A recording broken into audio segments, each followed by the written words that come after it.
भगवान श्री कृष्ण ने कहा था, स्वधर्मे निधनम श्रेय पर धर्मो भयावह।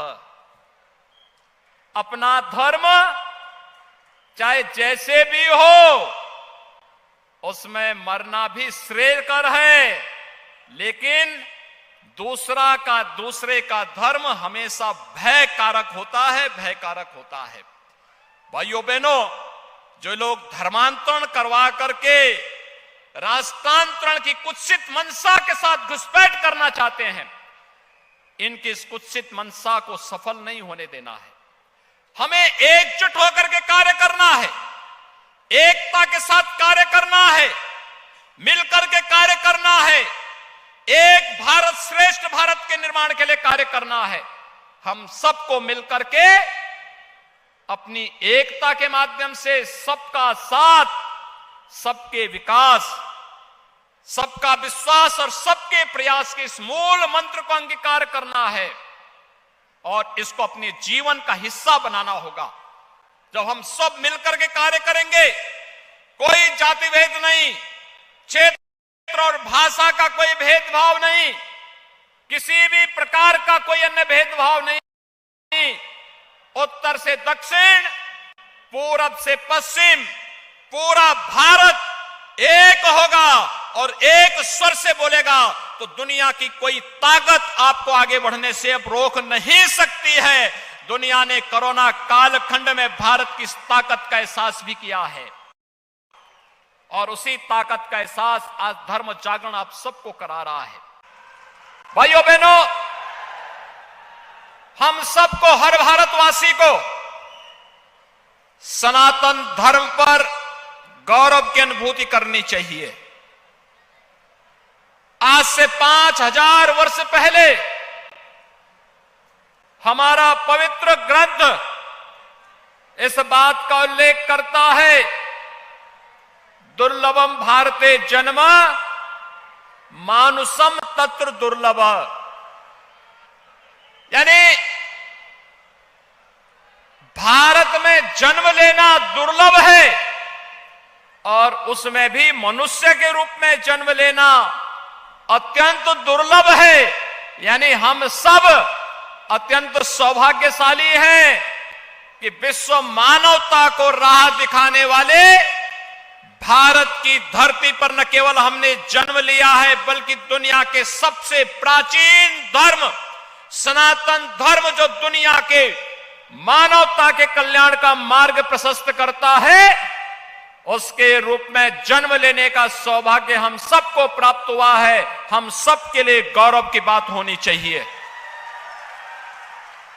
भाइयों बहनों, ये हमारे लिए इसलिए भी गौरव की बात होनी चाहिए, सनातन धर्म का मतलब है मानव धर्म, क्योंकि यही तो संदेश देता है दुनिया को। दुनिया में अन्यत्र कहीं नहीं देखने को मिलता है जो कोई ये उद्घोष कर सकता हो कि अयम निज परोवेति गणना लघु चेतसाम उदार चरिता नाम। तो वसुधैव कुटुंबकम का उद्घोष अगर कोई कर सकता है, हमारा सनातन धर्म ही कर सकता है। और सनातन धर्म के साथ छेड़छाड़ करने का मतलब मानवता के जीवन के साथ खिलवाड़ करना है। जो लोग अवैध धर्मांतरण के माध्यम से राष्ट्रांतरण की कुत्सित मंशा के साथ भारत के अंदर कार्य करना चाहते हैं, उनकी मंशा कभी सफल नहीं होने वाली है, कभी सफल नहीं होने वाली है। क्योंकि अब तो ये जागृत समाज उठ खड़ा हुआ है, आज हम उठ खड़े हुए हैं।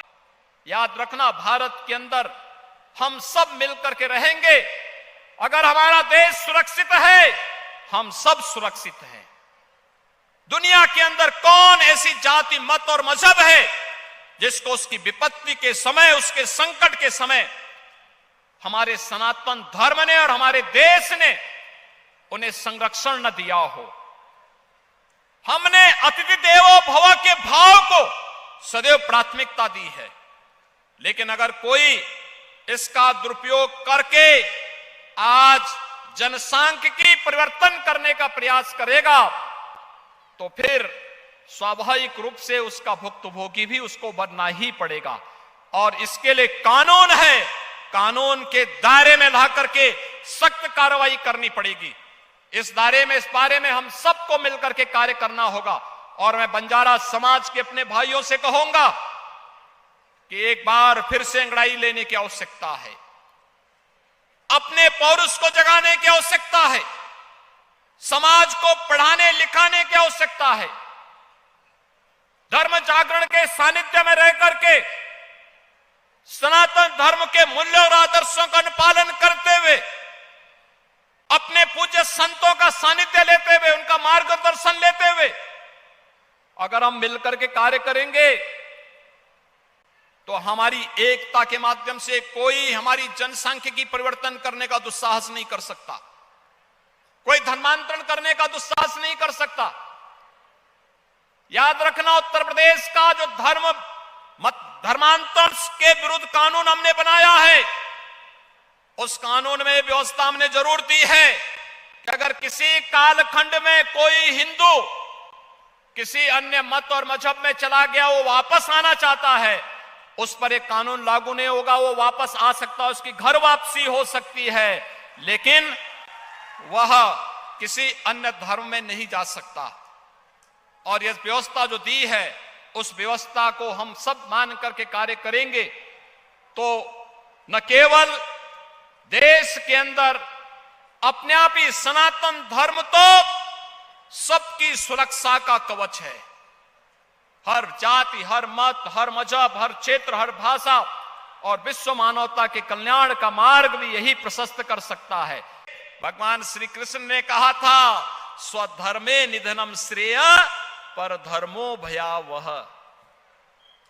अपना धर्म चाहे जैसे भी हो, उसमें मरना भी श्रेयकर है, लेकिन दूसरे का धर्म हमेशा भय कारक होता है, भय कारक होता है। भाइयों बहनों, जो लोग धर्मांतरण करवा करके राष्ट्रांतरण की कुत्सित मंशा के साथ घुसपैठ करना चाहते हैं, इनकी इस कुत्सित मंशा को सफल नहीं होने देना है। हमें एकजुट होकर के कार्य करना है, एकता के साथ कार्य करना है, मिलकर के कार्य करना है, एक भारत श्रेष्ठ भारत के निर्माण के लिए कार्य करना है। हम सबको मिलकर के अपनी एकता के माध्यम से सबका साथ, सबके विकास, सबका विश्वास और सबके प्रयास के इस मूल मंत्र को अंगीकार करना है और इसको अपने जीवन का हिस्सा बनाना होगा। जब हम सब मिलकर के कार्य करेंगे, कोई जाति भेद नहीं, क्षेत्र और भाषा का कोई भेदभाव नहीं, किसी भी प्रकार का कोई अन्य भेदभाव नहीं, उत्तर से दक्षिण, पूरब से पश्चिम, पूरा भारत एक होगा और एक स्वर से बोलेगा तो दुनिया की कोई ताकत आपको आगे बढ़ने से अब रोक नहीं सकती है। दुनिया ने कोरोना कालखंड में भारत की इस ताकत का एहसास भी किया है और उसी ताकत का एहसास आज धर्म जागरण आप सबको करा रहा है।